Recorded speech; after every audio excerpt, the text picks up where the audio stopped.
Let's begin today's lecture by breaking down what we mean when we talk about the sociological perspective.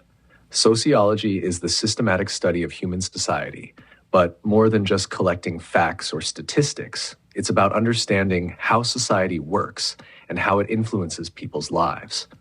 This perspective encourages us to step outside our personal viewpoints and look at the bigger picture of how society shapes individual behavior. The first key idea here is what we call seeing the general in the particular. This means recognizing that even though each person is unique, the things we do often follow broader patterns. Sociologists study how individual behaviors connect to larger social trends. Take, for example, the decision to attend college. It may feel like a personal choice, but research shows that people from higher income families are far more likely to pursue post-secondary education than those from lower income families. That's not just coincidence, it reflects a general social pattern. This leads us to the idea that society does not treat everyone the same. Social categories, like age, gender, race, class, or religion, play a powerful role in shaping our opportunities and experiences. Two people may grow up in the same city, yet live very different lives because they belong to different social groups. This is what we mean when we say general categories shape particular experiences. The second idea in this perspective is what sociologists call seeing the strange in the familiar. While it may sound a little abstract, the idea is actually straightforward. It means stepping back and questioning the things we usually take for granted. Everyday routines, traditions, or values that feel completely normal aren't natural in themselves. They are shaped by society. From a sociological point of view, we don't just accept them at face value. We ask why they exist, where they came from, and how they shape us. For example, why do we shake hands when we meet someone?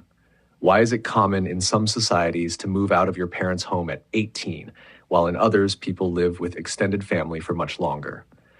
These practices may seem obvious or natural, but sociology helps us see them as social constructs, behaviors shaped by cultural values, history, and expectations. This perspective also challenges the idea that people simply choose their actions in isolation. It doesn't mean we lack agency or free will, but it reminds us that our decisions are deeply influenced by social context. Family, education, religion, media, and laws all shape how we think and act. In short, the sociological perspective asks us to zoom out and recognize that individual behavior is always connected to larger social structures, whether we are aware of it or not.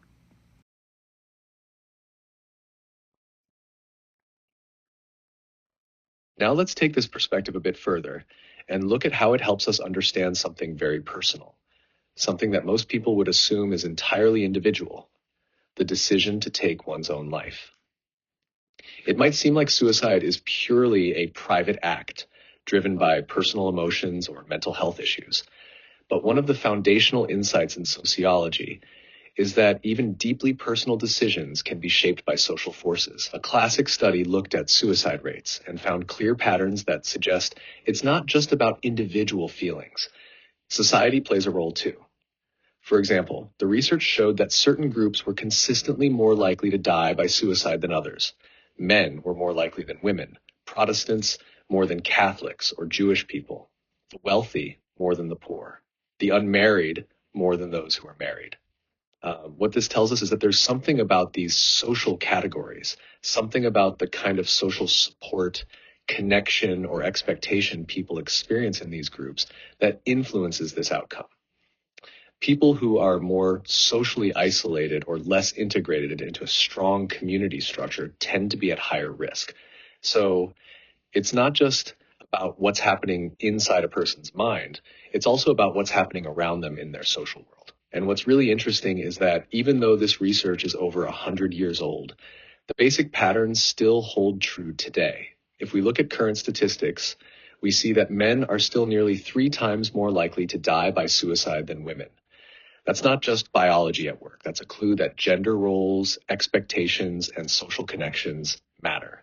So this example is a powerful reminder of what sociology helps us do. It helps us see individuality in context. It shows us that even the most personal experiences are shaped by where we fit in the broader social structure.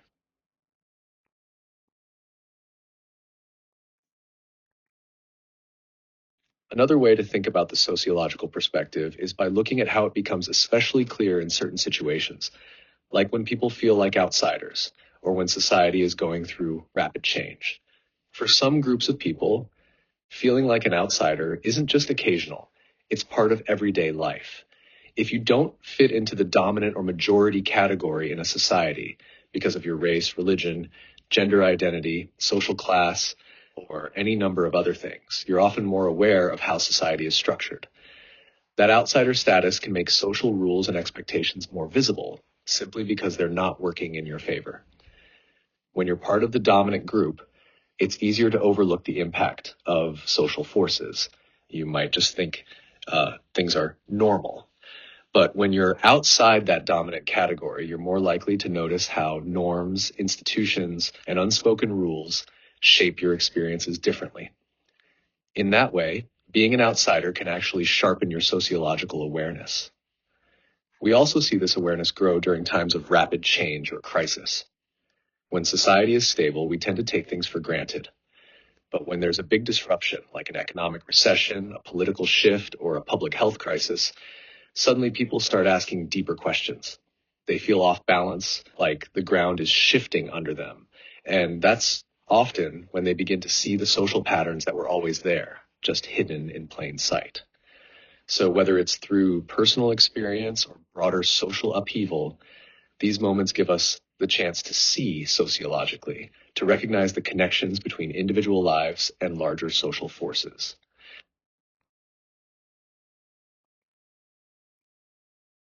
A key part of thinking sociologically is using a global perspective. This means looking beyond our own communities or country to understand how we're connected to the rest of the world and how those connections shape our everyday lives. Where we live has a huge impact on our opportunities, challenges, and even how we see the world. Growing up in Canada, for example, gives us access to certain resources, freedoms, and standards of living that aren't available everywhere. But we can't fully understand those advantages unless we compare them to what life is like in other parts of the world. And today, those global connections are stronger than ever. Through technology, trade, migration, and media, societies are tied together in complex ways.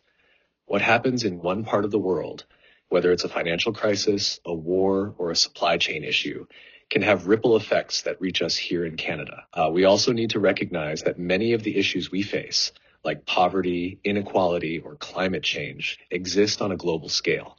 In some places, these problems are much more severe. So thinking globally helps put our own challenges into perspective. It reminds us that while we may see something as a serious problem, others may be experiencing it in much more extreme forms. And finally, looking at the world through this broader lens actually helps us understand ourselves better. By comparing cultures, values, and ways of life, we get a clearer sense of what's unique about our own society and what we might take for granted. A global perspective gives us context, and with that context, we become more informed, more empathetic, and more thoughtful in how we see our place in the world.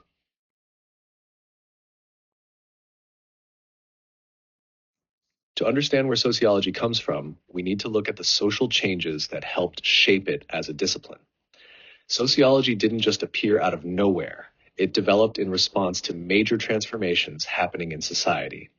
One big change was industrialization. As societies shifted from farming to factory work, people moved from rural areas into cities. This urban growth created a lot of new challenges: overcrowding, poverty, pollution, and unfamiliar ways of living. The traditional ways of organizing life no longer seemed to work in these fast-changing environments. At the same time, people were also beginning to think differently about politics and individual rights. New ideas about democracy, freedom, and equality started to gain ground, and that raised important questions about how society should be organized and who should have power. All of this led to a new kind of awareness. People began to step back and look at society as something that could be studied and understood, not just accepted as it was. That's where science enters the picture. There was a growing belief that society could be examined using the same principles used to study the natural world. This approach is what we call positivism. It's the idea that we can understand society through observation, evidence, and scientific reasoning, rather than just through tradition, religion, or speculation. This shift in thinking also followed a broader pattern, sometimes described in stages. First came the theological stage, where people explained the world through religion and the will of the gods. Then the metaphysical stage, where society was seen more abstractly, still spiritual, but guided by philosophical ideas about nature or human destiny. Finally, the scientific stage emerged, where observation and evidence became the main tools for understanding how society works. This move toward a scientific approach laid the groundwork for sociology as a formal discipline, one that doesn't just describe society, but asks how and why it changes, and what those changes mean for the people living through them.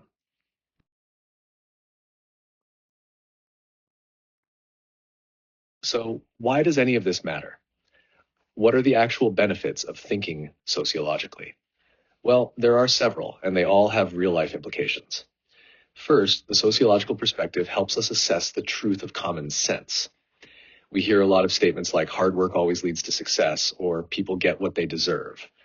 These kinds of beliefs are taken for granted in everyday life. But sociology encourages us to question them. It asks, is that really true for everyone? When we dig into the data and look at social patterns, we often find that these ideas don't hold up across the board. This perspective helps us separate fact from assumption. Second, it helps us see the opportunities and constraints in our lives. It's easy to think that we are fully in control of our own destinies. And while personal effort does matter, sociology shows us that our choices are often shaped or even limited by larger social forces. Things like gender, race, income, and education levels can open some doors while closing others. When we understand these dynamics, we get a clearer picture of what's really influencing our life paths. Third, the sociological perspective can empower us to be more active participants in society.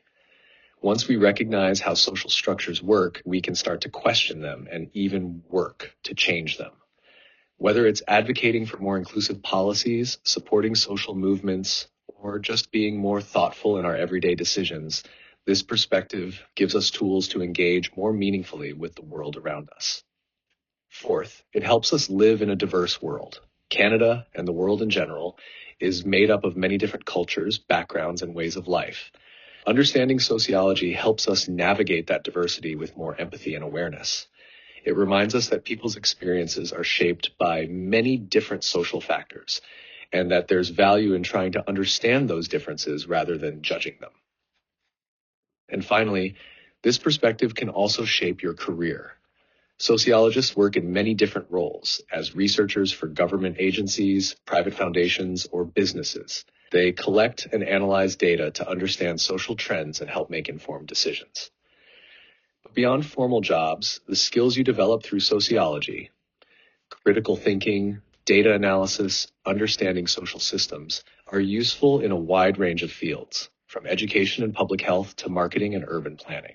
So whether you're thinking about your own life, your role in society, or your future career, the sociological perspective gives you a powerful set of tools to work with.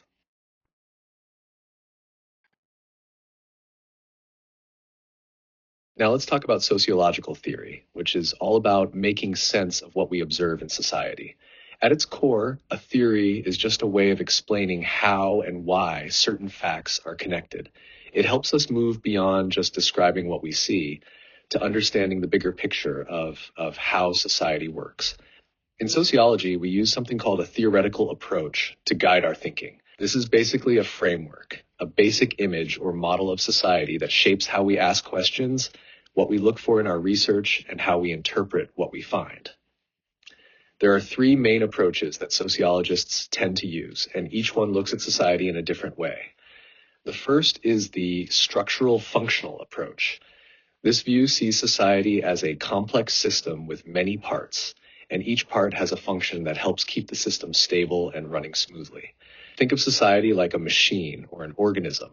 Every institution, from family and education to religion and the economy, works together to maintain social order. When something isn't working right, like a high unemployment rate or rising crime, this approach looks at how that disrupts the system and what changes might restore balance. Next, we have the social conflict approach. This perspective sees society not as a smoothly functioning system, but as an arena of inequality and competition. It focuses on power struggles between groups, especially around things like class, race, gender, and other forms of inequality. According to this view, social structures don't always benefit everyone equally. Instead, some groups are privileged while others are marginalized. So this approach asks, who benefits, who's being left out, and how do those inequalities shape people's lives? Finally, there's the symbolic interaction approach. This one zooms in to look at the everyday interactions between individuals. It's less about big institutions and more about how people create and interpret meaning in their social lives. Through things like language, gestures, and shared symbols, we build our understanding of the world and of each other. This perspective helps us see how our identities and relationships are shaped in small but powerful ways through daily social interaction. Each of these approaches offers a different lens. They don't cancel each other out. In fact, they often work best when used together to get a more complete picture of how society operates.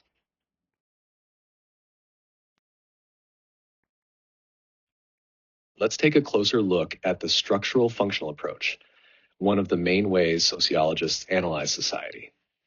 This perspective views society as a complex system made up of different parts that all work together to maintain stability and solidarity. The basic idea here is that just like parts of a machine or organs in a body, different elements of society serve specific purposes that help the whole system run smoothly. A key concept in this approach is social structure. This refers to any relatively stable pattern of social behavior, things like family, education, religion, or the legal system. These structures don't just appear out of nowhere. They're shaped over time and provide a framework for how people interact and organize their lives. Along with structure, we also talk about social function, which means the consequences or effects a particular social pattern has for the operation of society as a whole. In other words, what role does it play in keeping society going? Now, functions can be broken down into a few different types. First, there are manifest functions. These are the intended and obvious outcomes of a social pattern. Take schools, for example. A manifest function of education is to teach students skills and knowledge, but there are also latent functions, which are the unintended and often unrecognized outcomes. For instance, school also serves as a place where young people form social networks or learn discipline, things that aren't always part of the formal curriculum, but still play an important role. Then there's dysfunction, which refers to any social pattern that disrupts the operation of society. Not everything contributes to stability. Some patterns can create problems or inequalities that throw the system off balance. For example, while the criminal justice system is meant to maintain order, if it disproportionately targets certain groups, it can actually create more division and instability. So the structural functional approach helps us understand not just how society is organized, but also why certain structures exist, how they function, and what happens when things don't work as intended. Now let's move to the social conflict approach, which offers a very different view of society. Instead of seeing society as a stable system working together harmoniously, this perspective sees society as an arena of inequality, one where different groups compete for resources, power, and control. According to this approach, society is structured in a way that benefits some people at the expense of others. In other words, not everyone has equal access to opportunities society has, and the rules of the system often favor certain groups while disadvantaging others. The structures that exist, things like the economy, education, and the legal system, tend to support the interests of those who already hold power, often while reinforcing the struggles of those who don't. This perspective draws attention to how inequality operates along many different lines, not just wealth or class, but also race, ethnicity, gender, age, and sexual orientation. These factors aren't just personal identities, they're also tied to patterns of privilege and disadvantage in society. For example, think about access to high-paying jobs, quality education, or political influence. The social conflict approach would ask, who has access to these things and who doesn't, and why? It also focuses on how those in power often work to maintain their position, sometimes at the expense of others. But this approach doesn't just point out problems, it also emphasizes change. Conflict between groups is seen as a driving force behind social transformation. When people recognize inequality, they may push back through protests, advocacy, or policy changes. And that's how progress often happens. So while the structural functional approach focuses on stability, the social conflict approach is more concerned with inequality, power struggles, and the forces that drive change in society.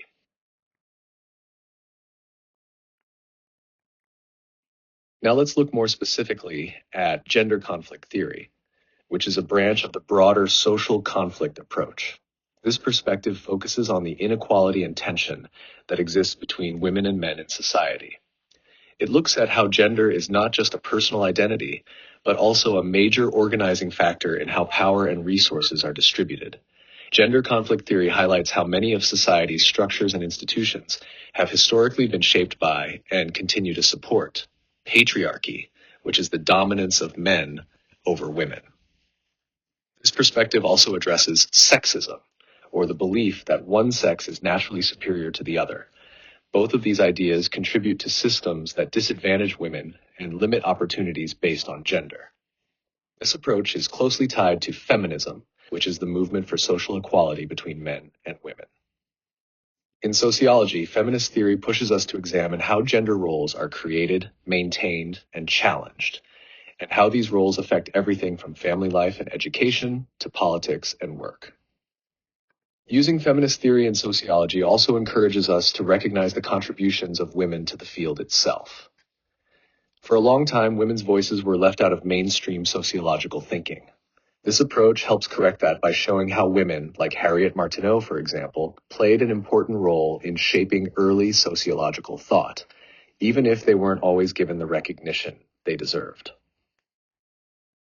Overall, gender conflict theory doesn't just point out gender-based inequality, it also pushes us to question the norms and values that keep those inequalities in place, and to consider what a more equal society might look like.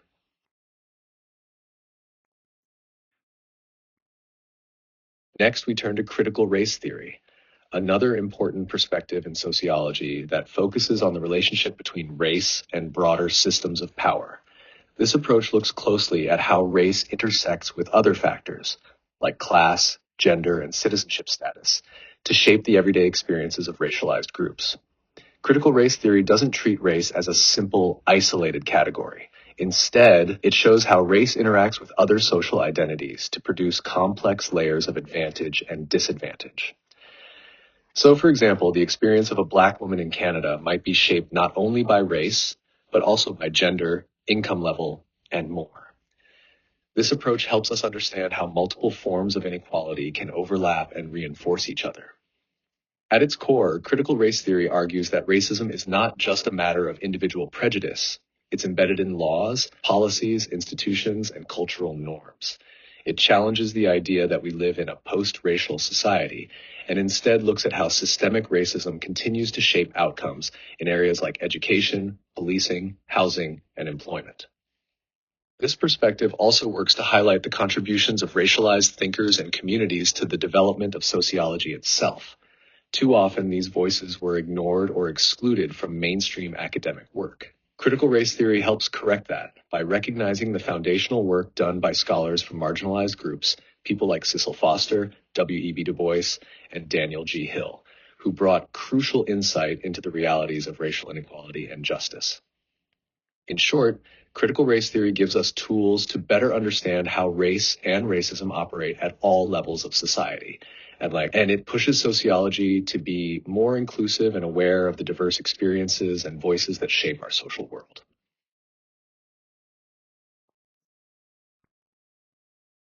Now let's shift gears and talk about the symbolic interaction approach, which offers a very different way of looking at society. While the structural, functional, and social conflict approaches are considered macro-level theories, meaning they look at society as a whole, symbolic interaction is a micro-level approach. It zooms in to focus on the small, everyday interactions between individuals. This perspective sees society not as a massive structure imposed on us from above, but as something we constantly build and shape through our interactions. According to this view, society exists because people come together and create shared meanings. It's all about how we interpret and respond to the world around us. For example, think about something as simple as a handshake. On the surface, it's just a small gesture, but in different situations, it can mean greeting, agreement, respect, or even a goodbye. Those meanings aren't built into the gesture itself. They're created through shared understanding. And that's what symbolic interactionism is interested in. This approach helps us understand how social reality is constructed through language, symbols, and everyday behavior. It's especially useful when looking at how people form identities, manage relationships, or navigate social roles. So while macro-level theories give us the big picture, symbolic interaction reminds us that society is also built moment by moment in conversations, habits, and small interactions that we might not even think about. It's those everyday exchanges that, when added up, shape the social world we live in.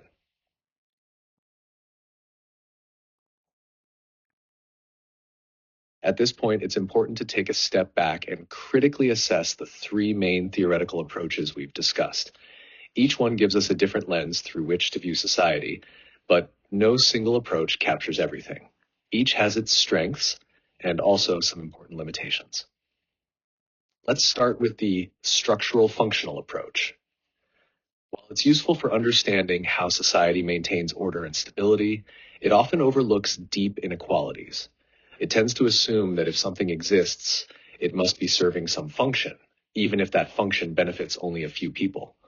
So this approach tends to ignore issues of social class, race, and gender, and it downplays the importance of conflict and change.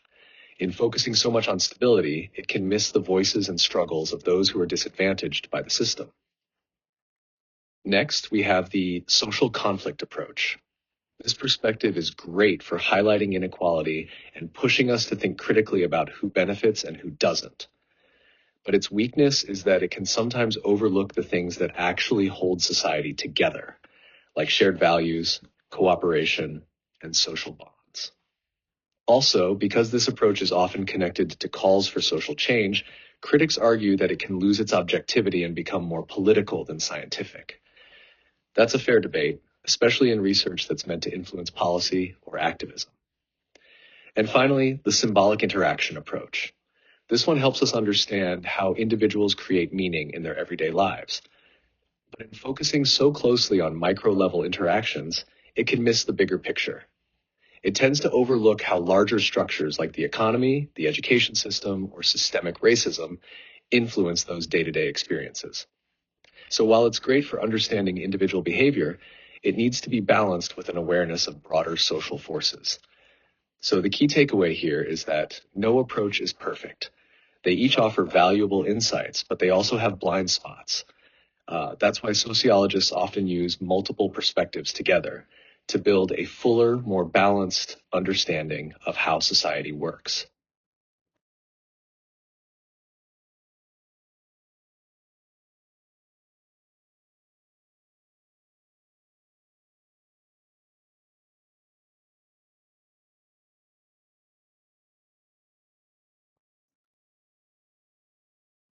Now that we've looked at the major theoretical perspectives, let's turn to how sociologists actually do sociology, how they conduct research and interpret the world. There are three main approaches to doing sociology, and each one has a different focus and purpose. The first is positivist sociology. This approach is all about studying society using the tools of science. It's based on the idea that we can discover facts about human behavior through direct, systematic observation, just like we do in the natural sciences. Sociologists who use this method aim to be objective and to identify patterns that can be measured and analyzed. They use logic, data collection, and statistical analysis to uncover relationships between different parts of society. So if someone is studying how income affects educational outcomes, for example, they might collect survey data and look for measurable trends. Next, we have interpretive sociology, which takes a very different approach. Instead of focusing on objective facts, this method looks at the meanings people attach to their experiences. The key idea here is that society isn't just something out there to be measured. It's something people create through their interactions. This approach is guided by the principle of Verstehen, a German word that means understanding. It's about seeing the world from the point of view of the people being studied. So a researcher might interview individuals to understand how they make sense of a major life change or how they experience their cultural identity. Finally, there's critical sociology, which focuses on identifying problems and promoting social change. This approach doesn't just aim to understand society, it actively questions power structures and seeks to expose inequality and injustice. It takes an activist stance, often aligning with movements for social justice. The idea here is that research should not just describe the world, but help improve it. So a critical sociologist might study racism, poverty, or gender discrimination, not just to explain why these issues exist, but to support efforts to change them. Each of these approaches offers a different way of seeing and studying society. Some are more scientific and data-driven, while others focus on meaning or social justice. And again, just like with the theoretical perspectives, many sociologists draw from more than one of these approaches to get a fuller understanding of the social world.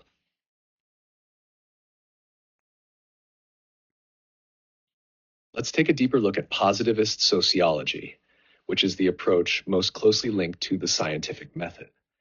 This way of doing sociology is based on the idea that we can study human behavior the same way we study the natural world, by using careful observation and logical reasoning to uncover patterns and relationships. In this approach, science is understood as a logical system that builds knowledge through direct and systematic observation. It's about looking at the world, collecting data in a structured way, and drawing conclusions based on what we can see, measure, or test. One of the key features of positivist sociology is that it relies on empirical evidence. That means information we can verify using our senses. So rather than relying on opinions, beliefs, or speculation, this method focuses on facts we can observe directly. This might include survey responses, crime rates, income levels, or any other data that can be counted or recorded. To organize all this information, sociologists use concepts. A concept is basically a mental shortcut or model that helps us make sense of something complex. For example, social class is a concept. It simplifies a wide range of economic and social factors into a category we can study and talk about.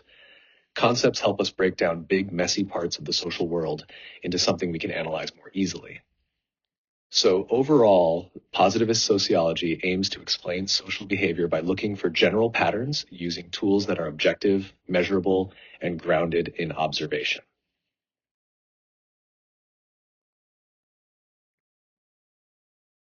Continuing with positivist sociology, let's talk about some of the key tools used in this approach: variables, measurement, and operationalization. These are all part of how sociologists turn abstract ideas into something they can actually study and analyze. First, a variable is a concept whose value can change from one case to another. For example, take something like income, age, education level, or even something less obvious like job satisfaction. These are all variables because they don't stay the same across all people or situations. They vary. Once we have a variable in mind, the next step is measurement. That's the process of figuring out the value of a variable in a specific case. So if we're studying education levels in a group of people, measurement means actually recording how far each person went in school. Did they finish high school, get a college degree, and so on. Measurement helps turn a broad concept into specific usable data. Before we can measure anything, we need to be really clear about what exactly we're measuring. That's where we operationalize a variable. This means spelling out in detail what we're looking at and how we'll measure it. For instance, if we're studying social class, we need to decide, are we measuring it based on income, education, occupation, or a combination of these? Operationalizing makes sure we're all on the same page and collecting consistent, reliable data. These steps are all essential to doing scientific sociology. They help make sure that what we're observing is clear, measurable, and grounded in real-world evidence, so we can draw accurate conclusions about how society works.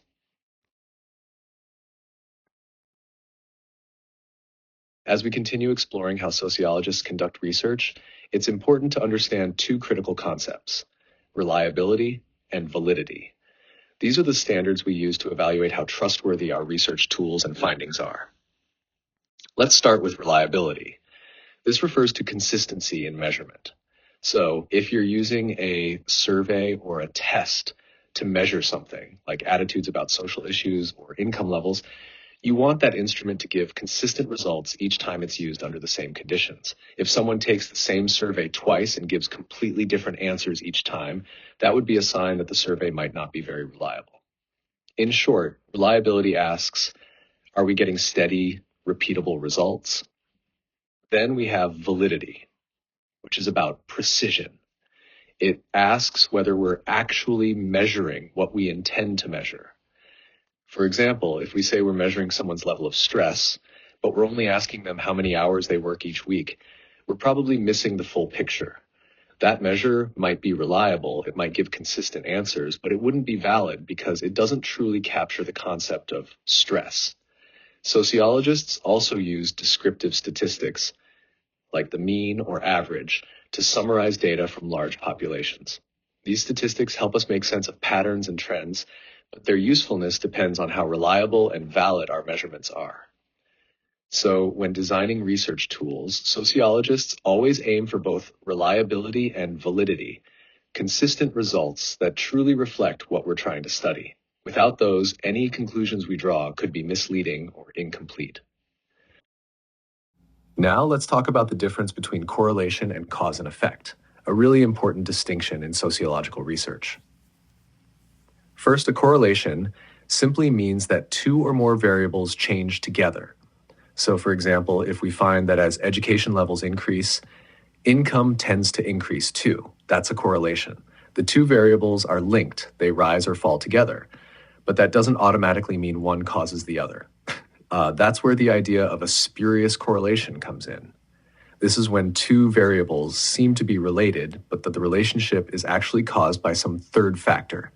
For example, let's say we notice that ice cream sales and drowning incidents both go up during the summer. Those two things are correlated, but it's not because ice cream causes drowning. The real cause is the third variable, hot weather, which increases both swimming and ice cream consumption. Now, cause and effect is a stronger, more specific relationship. This is when a change in one variable directly causes a change in another. To establish this kind of link, researchers need solid evidence, and usually a controlled environment, to rule out other explanations. To understand a causal relationship, we talk about independent and dependent variables.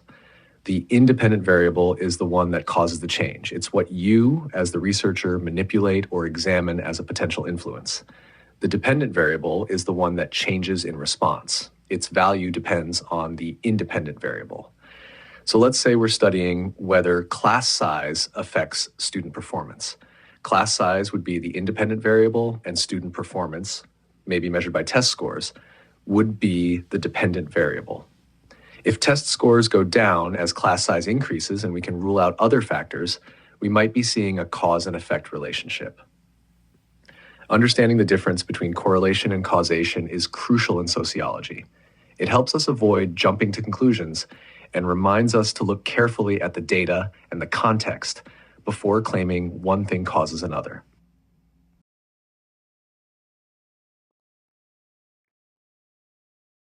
Next, let's talk about a core principle in sociological research: objectivity. Objectivity means personal neutrality, doing research in a way that minimizes bias and keeps personal beliefs or emotions from influencing the results. Now, it's totally normal and actually very common for sociologists to choose research topics that matter to them. These are called value-relevant topics. Maybe someone studies poverty, gender roles, or immigration because of personal experience or a deep interest in social justice. And that's okay.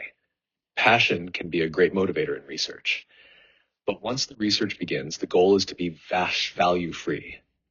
That means setting aside personal opinions or hopes about what the findings should show, and instead focusing on what the evidence actually tells us. Researchers are expected to report their results honestly and carefully, even if the outcomes challenge their expectations or beliefs. This idea of objectivity is about building trust in the research process. It's what helps sociology stay grounded in evidence and analysis rather than opinion.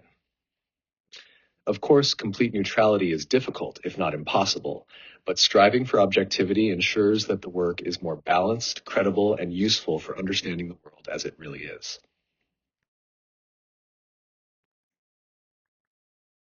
Now let's take a closer look at interpretive sociology, which takes a different approach from the more scientific, data-driven style we saw with positivist sociology.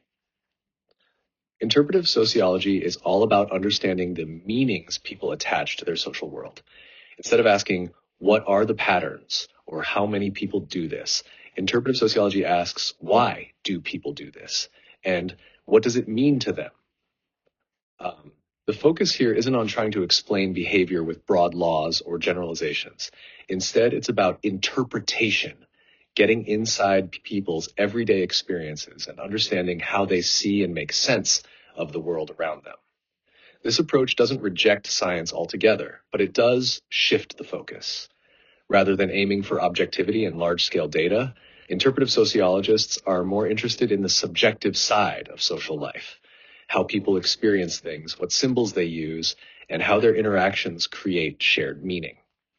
That's why interpretive sociology tends to favor qualitative data, like interviews, observations, or case studies over statistics and surveys. It's more about rich detail than broad trends. At the heart of this approach is the concept of Verstehen, a German word that means understanding. The idea is that to really understand human behavior, we need to look at things from the point of view of the people involved. What are their motivations? What do their actions mean in their own social context? So interpretive sociology gives us a powerful way to explore the human side of social life. It helps us understand how meaning is created and shared, and how that shapes the way society works from the ground up.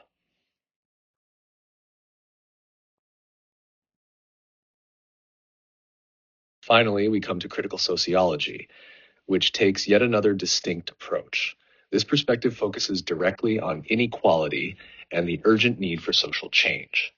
Critical sociology developed as a reaction to what many saw as the limitations of positivist sociology. While positivism tries to be neutral and focus on describing how society works, critical sociology argues that we can't stop there. It says we need to challenge the status quo, especially when it involves injustice or exploitation.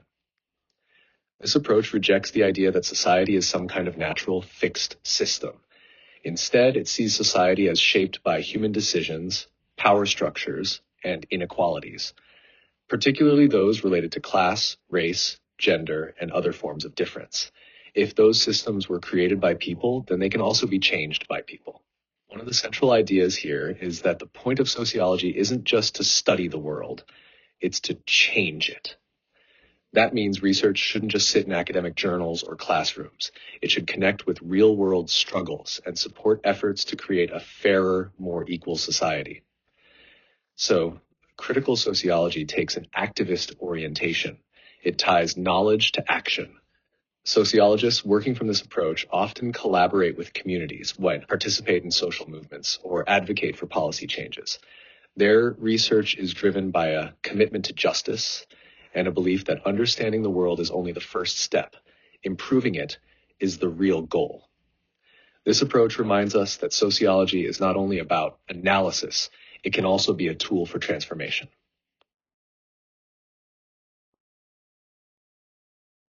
As we wrap up our look at sociological research, it's important to talk about how gender can affect the research process, sometimes in subtle ways and sometimes not so subtle.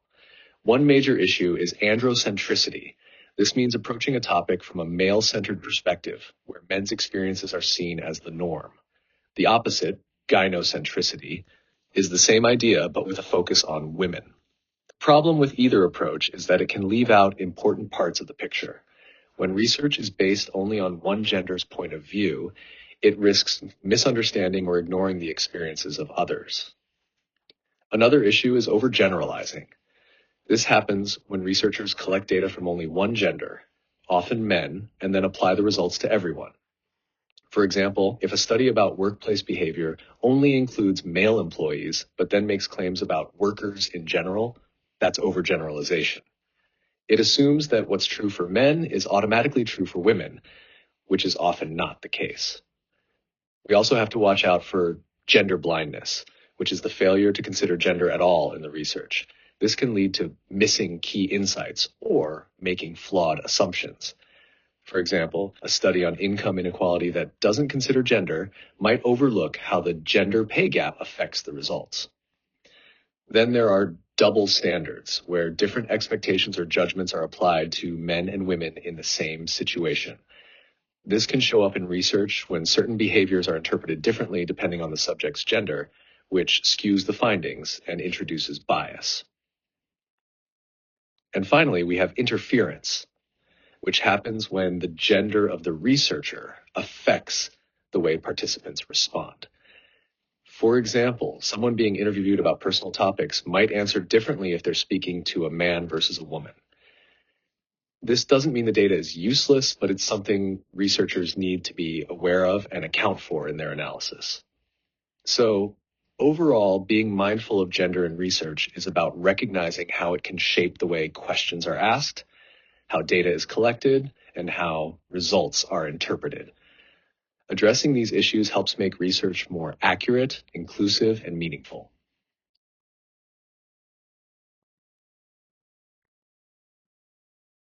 As with any discipline that studies real people, ethics are a critical part of doing research in sociology. Sociologists have a responsibility not just to collect accurate data, but to do so in a way that respects the rights and dignity of everyone involved.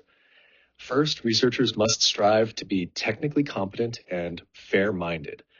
That means using appropriate methods, being honest about what the data shows, and keeping personal biases out of the process as much as possible. It's also essential to disclose findings fully. Researchers can't just report the results that support their argument and ignore the rest. All significant data should be included, and researchers should be willing to share their data with others, especially when their findings are being reviewed or challenged. Another major responsibility is to protect the safety, rights, and privacy of the people being studied. This includes making sure that participation is voluntary and that subjects are not harmed physically, emotionally, or socially as a result of being part of the research. A big part of that is obtaining informed consent. This means that participants are made fully aware of what the research involves, including any possible risks or responsibilities, and that they agree to take part before the study begins. Consent must be clear, informed, and freely given. Researchers also need to disclose all sources of funding and avoid any conflicts of interest. If a study is funded by a group that has a stake in the outcome, that needs to be made transparent so people can judge the findings fairly. And finally, sociologists must demonstrate cultural sensitivity. That means being respectful and aware of cultural differences when conducting research, especially in diverse communities. The goal is to understand, not to judge or misrepresent, the people being studied. Ethical research is not just about following rules. It's about maintaining trust, integrity, and respect in every part of the research process.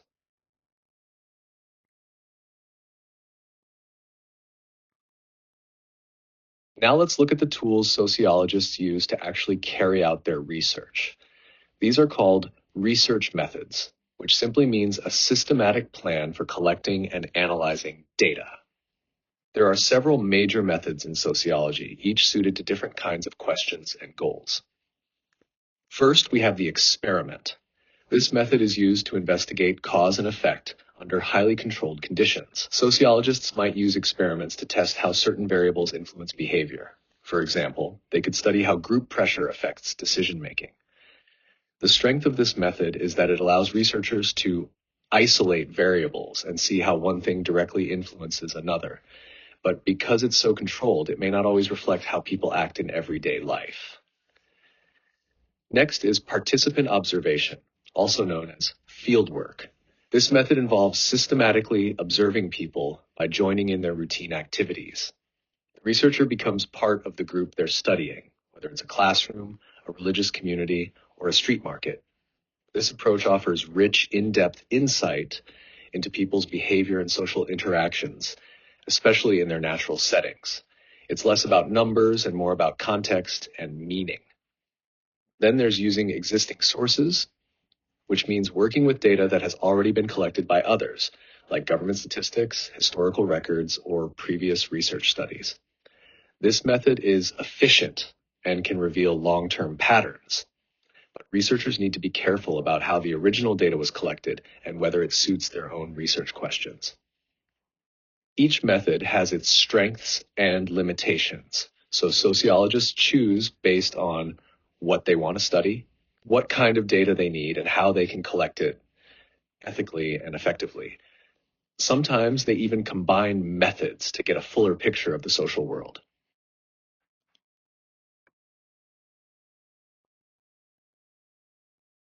Another very common method in sociology is survey research.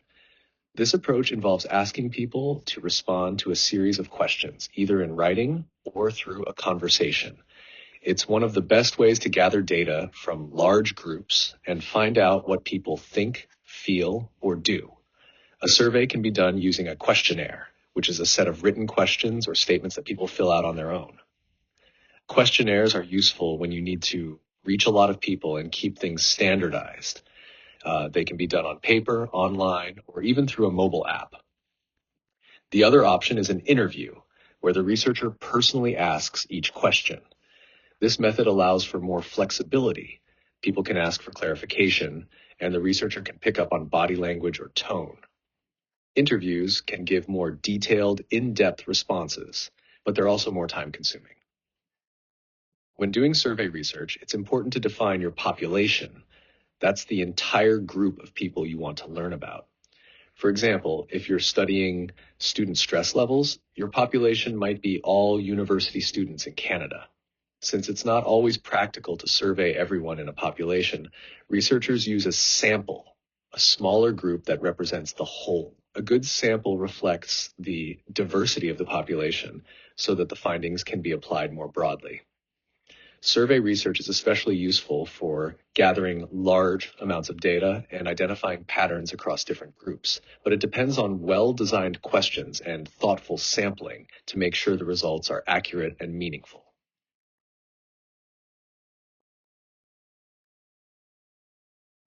To wrap up our section on research, let's go through the steps sociologists follow when conducting a study.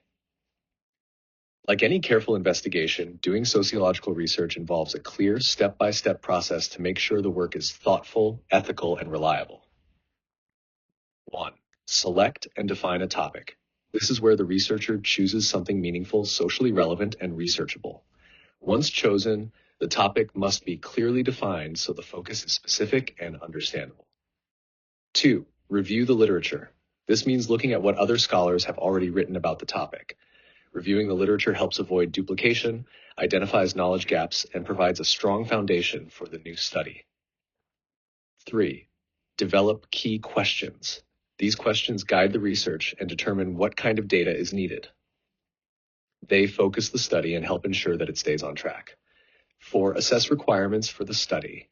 This includes practical factors like time, resources, access to participants, and tools needed for data collection. 5. Consider ethical issues. Researchers must protect participants' rights, ensuring informed consent, confidentiality, and that no harm comes to those involved. Ethics are central to all sociological work. 6. Select a research methodology. This means choosing how the data will be collected, whether through surveys, interviews, fieldwork, experiments, or existing sources. 7. Collect the data. Data collection must be systematic and well documented to ensure reliability and transparency. Every step should be clear enough for others to follow or replicate. 8. Interpret the findings. This is where researchers analyze the data, look for patterns, and figure out how the results answer the original research questions. 9. State the conclusions. Researchers summarize what the study found, why it matters, and how it adds to our understanding of the topic. 10. Publish the findings. Sharing the results through reports, journals, or presentations allows others to learn from, critique, and build on the research. By following these steps, sociological research remains rigorous, ethical, and useful, not only to academics, but to communities, policymakers, and anyone interested in understanding how society works.